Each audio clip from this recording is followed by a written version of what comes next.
Hello everyone, welcome back to our channel. So today in this video I'm going to quickly show you how to see most played songs on Apple Music. So let's get into the video. So open up Apple Music.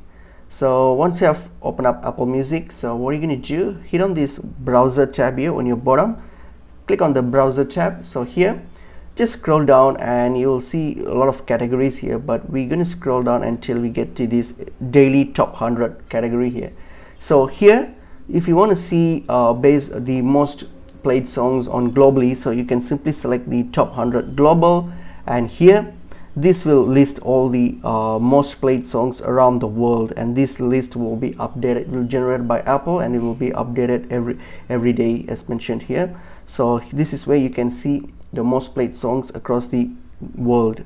Suppose if you're looking for the most played songs on a specific country, for example like USA, so tap on these tap 100 USA, and this is the most played songs in US, and will be updated frequently, and you can just have a look at it and then play the song. So this is how you actually see the most played songs on Apple Music. It's pretty easy and straightforward.